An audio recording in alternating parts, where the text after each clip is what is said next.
seen the name up on the screen, I'm so excited to be introducing our speaker, Jill Lavine. Lavine, our Registrar of Voters. Now, it was suggested to us by Ralph Carhart, and Ralph's not here tonight, but he has worked with Jill over the years in helping with elections and everything. So I'm going to read you a little bit about her bio. It won't take long, and then she'll be talking to us, and I think it's going to be a fascinating topic tonight. So Jill is the Registrar of Voters for Sacramento County, and she is responsible for the day-to-day operation of the Division of Voter Registration and Elections. And this is all very timely, as we all know. And she has worked in elections for over 30 years and as the Registrar for 14. Jill is the co-chair of the Legislation Committee for the statewide organization California Association of Clerks and Election Officials, and testifies at the state capitol on election-related legislation. In 2012, the Future of California Elections Committee was formed, and Jill was asked to be one of the first members representing the the California Association of Clerks and Election Officials. The Future of California Elections is a collaboration between election officials, civil rights organizations, and election reform advocates to examine and address the challenges facing our election system. On the national level, Jill is a member of the Election Center, an organization for election officials, and has made presentations at their conferences.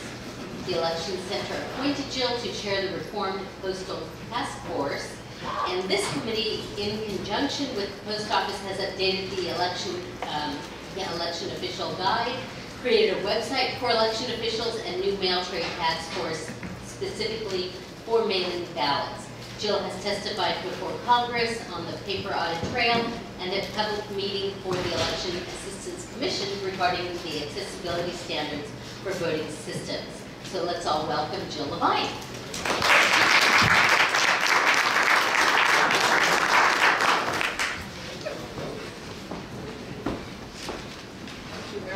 And just so you know, with me tonight I have Hannah. Stand up, Hannah.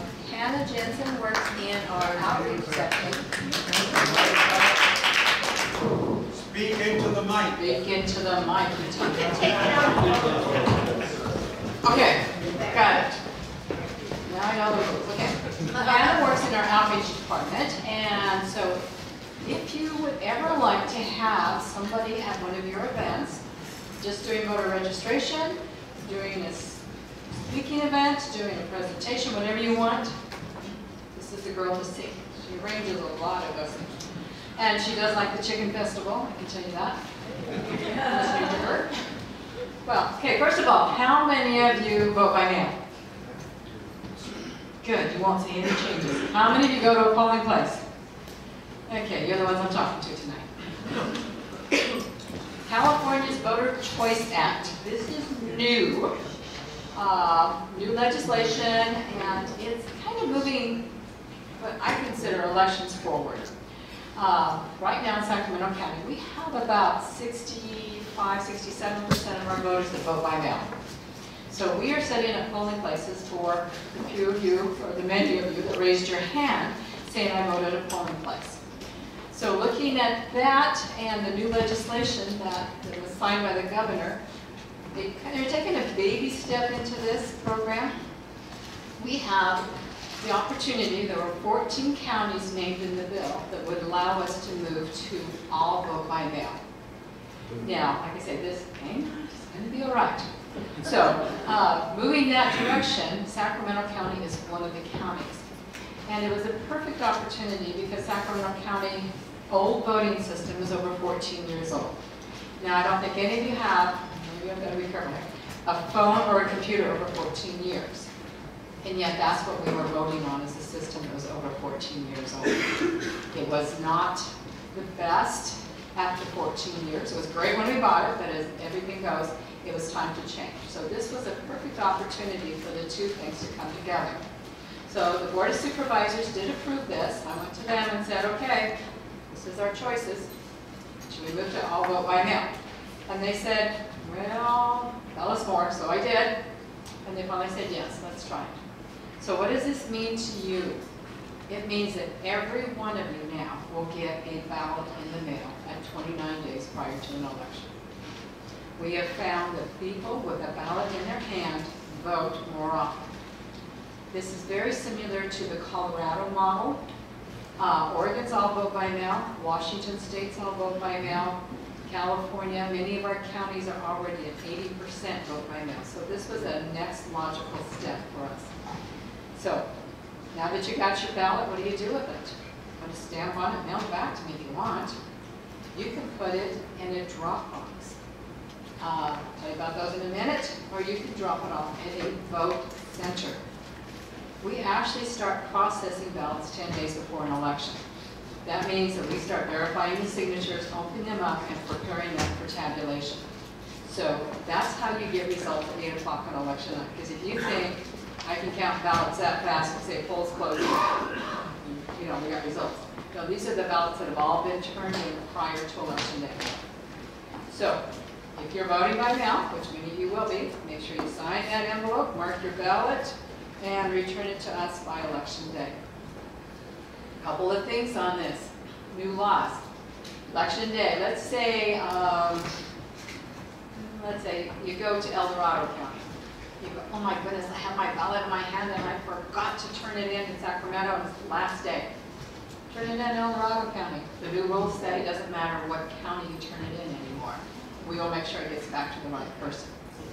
Oh, you mailed it on election day and you hope we get it in time? As long as it's postmarked by election day and we get it within 3 days, your ballot will count.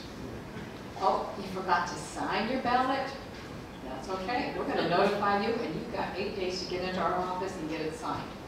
So we've done a lot of things to get ready for this all vote by mail. Now, vote centers. Because in Sacramento County last election we had 548 polling places. We had to train close to 3,000 poll workers and hope they all showed up on election day in time to open the polls. Many of you have been poll workers, and I so appreciate that. Well, as you know, even when you have like a Tupperware party, they don't all come when they're supposed to, and there's no do-overs on election day. So this has always been difficult. And finding 548 places in Sacramento County that are all accessible and want to be open is also difficult. So we're moving to vote centers. A vote center is what you would consider a universal polling place. So prior to election day, 10 days prior to election day, we're going to open 16 of these locations throughout the county. It doesn't matter what your ballot type is, where you live, where you want to go, you can vote at any vote center. So, people that say, oh my goodness, my polling place was the church and now they've changed it to the school and I can't remember where I'm supposed to be. No, it doesn't matter. Vote in any vote center. You're on your way to your grandkids' soccer game, you see a vote center, oh, you go practice, I'm going to go back and vote. Not a problem. Vote at any vote center you want. Now those open 10 days prior to election day, so for a total of 11 days. So also, getting closer to an election day, the 4 days prior, which is the weekend prior to election, we will open another 62, something like that. Anyway, pretty close to a total of 78 to 80. It's all based on our registration, so it's pretty close to that. All of those will be open also. At a vote center, new things. If you want to, it's after the 15-day close. You're going, oh, I forgot to re-register. Or it's a primary election and you've been watching the news and you go, I don't want to be in that party anymore. I want to be in that party, but it's too late. It's not too late anymore. Go to a vote center and you can register, re-register, update your address, or change your party after the close of registration. Without a vote center, all the other counties around here could do it, but you'd have to go to their election office because you have to have a direct contact with the office. So having these close to 80 locations throughout the county will give you that opportunity. Okay, you're at a vote center. You forgot your ballot. Even though you were mailed one, you forgot it. Okay, or the dog ate it. You got to hear that. Normally it's the jelly and the coffee that's on the donuts that cause you to have get a new one, but that's okay. Get a replacement. Let's say you're just like, okay, I forgot it. That's fine. Come on in, get a replacement. You want to vote here, like you do in a polling place? That's fine too. Vote in. You're welcome to vote in the vote center. It doesn't matter which one because we are now connected to the office and we can print out on demand any ballot type that is yours. So, you need language assistance? Not a problem. Those will be at the vote centers. You need accessible help with marking your ballot? This is also very, I think it's wonderful. Voters with disabilities, now we're asking you to vote by mail. That's difficult. You can go to a vote center and vote there with our accessible voting equipment. Or you can simply say, can you email me a ballot? We will email you a ballot.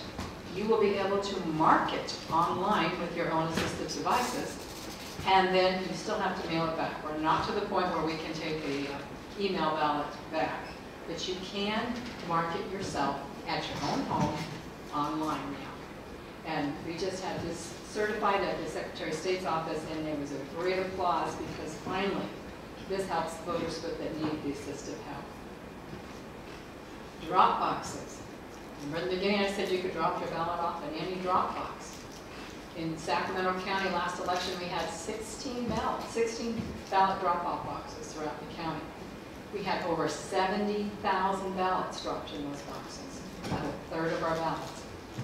And now with this new vote center model, or this new Voters' Choice Act, we will have 52 to 54 drop boxes all throughout the county.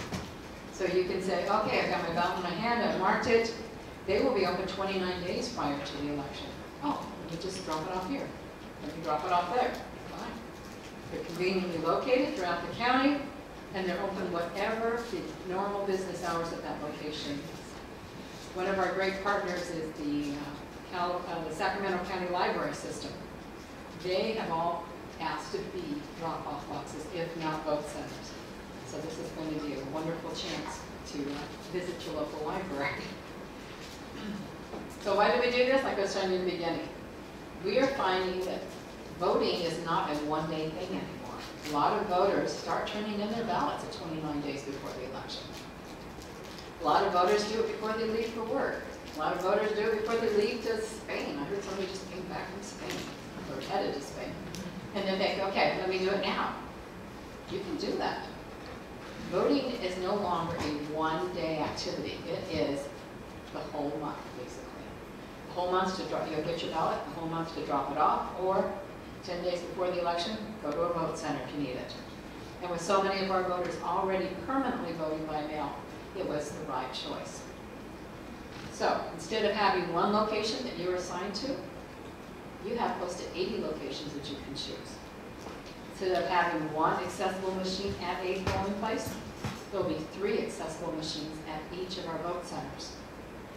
Instead of 5 poll workers that I have to train at 548 polling places, our poll workers, our vote center workers, will now be able to work split shifts. How many good poll workers? It's a long day, isn't it? Wouldn't you rather do, like, let me just work Monday and maybe Wednesday? Let me just work in the morning. Or I can do the afternoon shift if somebody else can do a morning shift. We can do that now. Because with that 10 days prior, or the 10 days or prior, yes, it's going to take some time. But on election day, all vote centers will be open, just like election day, 7 a.m. to 8 p.m. And instead of 16 drop-off boxes, you got 52 drop-off boxes. So, all of this because of the change. Now, the biggest question is, where are these vote centers going to be? Good question. That's what we're working on right now. But in the bill, SB 450, the bill that allows this, we have to look at several different criteria, such as public transportation, communities with low vote-by-mail turnout, population centers, minority communities, low rates of vehicle ownership. That's a requirement because we want to make sure if you have to drive a little ways, we want to make sure we get one close enough to you. Low income communities, isolated communities, Isolated such as Rancho Murrieta, isolated such as Hileton. Those very isolated, so they're going to need a vote center down there. Voters with disability, their needs. So all of these criteria are going into place. We are surveying places now because they have to be accessible. We are looking for places that voters have been to before, so we're starting with our polling places that we've used in the past to see if they would like to have us back. Some of them cannot make the full 11-day commitment. Some of them can make the 4-day commitment. That's fine. Some of them can say, well, I can be a drop-off box location, but I can't be a polling or vote center. That's fine too. We are looking for places that are comfortable for voters to go to, that they've been to before, they easily recognize the place. So this is all moving this direction. So if you've got some great places that you know of, if you've got some great ideas, we'll be glad to take them. We're building our inventory now, and we'll start making assignments the first of the year. A lot of our community centers, a lot of our city halls, those are the type of places we want to go because voters know where they are. So with this new bill, you can vote how you want, in your pajamas, with your coffee, with your donut. Just don't put it on the ballot, okay? You can vote when you want, in the morning, in the afternoon. It doesn't matter. And you can vote where you want. It doesn't matter what location you go to. You cannot go to a wrong location anymore. That takes care of, okay, poll workers, provisional ballots. You know how you love those? No more provisional ballots because they don't matter. Because, in last election we had 33,333 provisional ballots. Just taking that much out. Because it won't matter. If you go to a polling place and you're not registered the right address, you get to re-register. You will always vote the correct ballot, and you'll always have the opportunity to vote on what you should be voting on. So this is a huge expansion. Like I said, we are going through the RFP, request for proposals now for a new voting system to accommodate this. We will see, most of you will not even see a change because you'll still get a paper ballot in the mail. You'll still mark it. We will still have the paper copy of your ballot. So when you think about how do we do a recount, how do we count, we have the paper copy at all times. And that's our backup. So how, where, and when you want. I'm looking forward to it. So I'm going to quit right now and ask you if you have, right there, questions? Okay, yes. Oh, I sure do. So getting rid of the provisional, Yes. replacing that with a new registration process, that same person that, I've done provisionals for years. So that means that I'm going to be processing new registration? Yes. That's how it works. Instead of You processing. have the microphone, please. Okay, she was asking, instead of her in a polling place processing provisional, she was processing new registrations. And then they get to vote at that point. It's called a conditional because we have to make sure they are registered, but they do get to vote right there and Okay, they so are it's registered, the same process, basically. but you register them at the same time. So they don't come back to our office and say, well, you weren't even registered. Yeah. Then they come back and say, you filled out the registration form, you were good, and off it goes. And they get to vote at that time. They get to vote at that time. Yes, in the back. Where do you go to volunteer? Where do you go to volunteer? Yeah. Come to our office. We are looking for volunteers. Talk to Ralph Carhart. Yeah. We are looking for people that will act, we will pay you. We pay an hourly instead of a stipend. We're going to be paying hourly wages for poll workers or vote center workers. And we will need people also to help us in the office as all of these ballots are coming in too. So we do we hire a lot of people. Last election, just to give you an idea, in our office, the week or two, about the week before election and a week after, we have close to 200 temporary staff in our office. We're an office of 34 people, so it's big. Okay, question in the back. So you talked about the equipment later on, so how much did this project cost? You're asking about the equipment, how much it costs? No, the whole project. The whole project. And which budget did it cost? And I didn't hear the last question. Hold on a second. Where do you get your money from? Where do I get the money from? Right, I'm talking about money right now. So how much did it cost us? How much does this cost us? It's And actually, which budget did it go on? our budget comes from the county general fund budget. Same money that the sheriff's budget comes from and many of the other county departments. We do budget out, let's say, the city of Sacramento County has something on the ballot and the Fair Oaks Water Board has something on the ballot. They will all pay their fair share to help reimburse the cost of the election, but our money does come from the county general fund. How much does this system cost? Well, let me give you an idea because we don't have the full amount, but we're looking at a cost savings definitely because first of all, we don't have as many places open, even though they're open longer. We don't have as many staff, and we can we won't have what I call running the two elections, a vote-by-mail election and a polling place election. I'm running one election now. I don't know if you can answer this question. Yeah, let me tell you about the cost. Let me ask you something. What are the costs associated with publishing multi-language ballots? Okay, first of all, let me finish this question. The cost to replace our voting system, which we were going to have to do, would have been close to $8 million out of the general fund. The cost to buy a new system for a vote center model is only $4 million.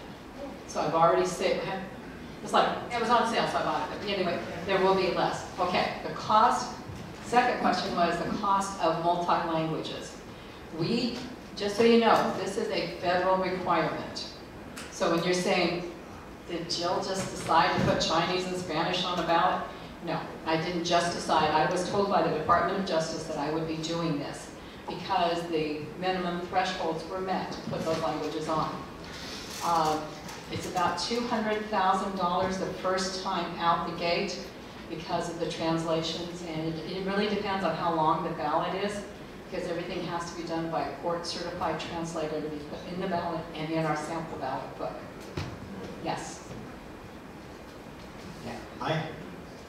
Can you tell us a little more about the drop-off boxes? I assume they've got to be secure. You mentioned in places that are open, so I assume places will be... Drop-off boxes will be, at this point, the majority of them will be inside the building. Such as in a city hall, you would go in, you'd have to park, go into the city hall, and drop it off there. That way they can be watched by somebody and chained up. We do have one box in our parking lot that is a 24-hour drop-off box drive-through.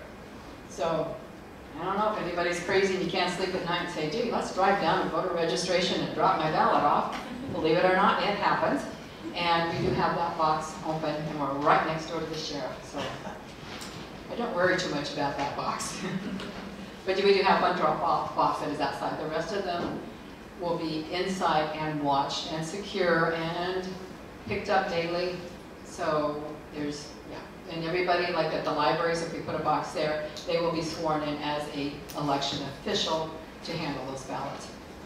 So, yes.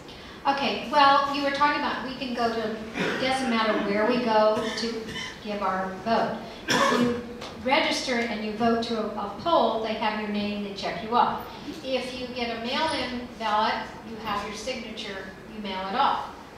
But it's, I guess I'm thinking about voter fraud and how are they going to know that one person hasn't duplicated votes or figured out a way to monkey with the system so that there is people voting more than once or in different areas. Okay, well, first of all, we have a statewide database system, so if you are, let's say you return a ballot, the first thing I'm going to do is verify that that is your signature. Every single ballot we get, we verify the signature on. If there is a question, it gets bumped up to a supervisor and et cetera until it comes to me. Those are no fun, because by then it's like, I can't tell either. But, so make sure you sign your ballot. If you registered online, make sure you sign your ballot just like your driver's license. If you have a question, give us a call. We'll make sure so you know what your signature looked like when you signed it. If you used to put little hearts over your eyes and you don't do that anymore, you might want to update your voter registration card, which Hannah has. Hannah has a whole bunch of voter registration cards with us today. And online, you can actually see the status of your ballot. If you've mailed it back, you'll know that we've received it. You know that we have checked it as good. You'll know that it's gone through the counting process. First ballot in is the one that counts. So let's say you go to, because these questions people ask, okay, I go to this vote center and I vote. Now I hurry over to the next one and I vote again. It's too late. Your ballot's already been marked off, and we'll say, I'm sorry, you've already voted. Would you like to see our district attorney? Believe me, we have turned some names into the district attorney when they attempt to vote twice. So it's going to be that quick, that fast. It is online in real time. So I think that, and like I say, it's verifying of the signatures. Are they using any identification when they come into any polls? Currently in California, we cannot ask for identification. Not the same in other states. That is, and I'm not, when I was asked if this is going to get controversial, I tried to say no. This is a political issue, and so far, they really feel that, no, you're going to swear under penalty of perjury, that's you, and you're going to sign either the roster or your envelope. So, is there any way to determine if they're eligible to vote, such as a felon that's on parole is not, and a citizen, I assume, is not? We actually run after you register to vote, we run it through the DME and other databases to make sure the Social Security if we need to. As for felon, we actually get a list from our Secretary of State and our current county to say all these people have been convicted or whatever, so we can take them off. We also get a death list from the county and the state because we have this problem of people going to another county and passing away over there, and then we don't get the information. But now that it is statewide, we do get that information, and we're able to take, clean up the voter files with that. What about if they're a citizen? If they're a citizen, they have to swear under penalty of perjury that they are a citizen. That's it. That's it. Over here, yes. Are you taking steps to make sure that the Russians can't participate in our election? You were right. I was going to get a Russian question. I knew it. I will tell you that our voting system, the actual tabulation voting system, is not connected to the internet. So once the ballots are counted and scanned, like I said, it is not connected. They're not. In order for us to count, this is how our Secretary of State, after I have counted them on this machine, I have to put it on like a flash drive, take it over to the computer, to put the totals up, and send it down to the Secretary of State. So even that doesn't touch the internet, ever. What does, the voter registration system, because you can register online, and it is in real time. But none of your votes ever even get close to that internet. So we're clean. And at any time, I have the paper copy. Always a paper copy for a recount, a review, anything you'd want. So if you say they hacked in, here's your paper copies, you count. Yeah. When is this going to start? Good question. This actually starts in June of 2018. This will be the first election we'll use this new system. Now, if you've heard in the news that the primary election got moved to March, that is not till 2020. And then every primary election after that. I threatened them with their lives that if they move the primary election while I'm trying to implement a new system and a new way of voting to March of this year or next year, I would probably commit suicide or something. I don't know. It was like, don't take 3 months of my planning away. So they have reluctantly agreed not to move it because of the counties moving forward with this new system. Like in the beginning, I told you there were 14 counties that were eligible to go. Right now, only 4 counties are going. They are Napa, Nevada, San Mateo, and Sacramento. We are the biggest county going. We are leading the way, and we are being watched very closely, I can tell you.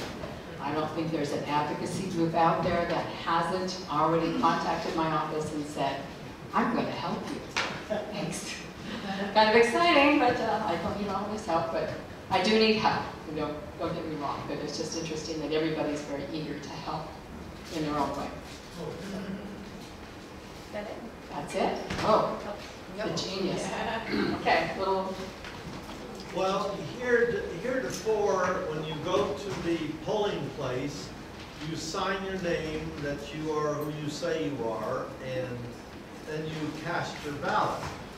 There doesn't have to be any verification. Where with your new system, you have to check every signature. That is very labor intensive. We have already been checking on vote by mail ballots. We already check every single signature. So we've already done that for 67% of all our voters now. And we are looking at what we call an automatic signature recognition. That is a system that will do it for us, like the banks use. I haven't found one that I like quite yet, but we're still looking to see if we can't speed that process up. But when you, just to give you a clue of how fast it goes, when your ballot comes in, we run it through our sorter. It captures your ballot, an image of your ballot, your signature, and the barcode on there. It goes straight up to a computer. Up pops your current one, and up pops your voter registration signature. And somebody sits there and goes, yes, those compare. Yes, those compare. No, that doesn't compare. That ballot pops out, and I go look at it. So it is quick and fast. And come on down. That part is always open for review. You're always welcome to come and see how we check signatures.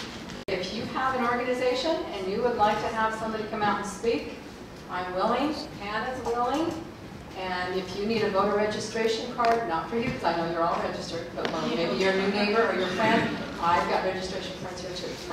Thank you very much.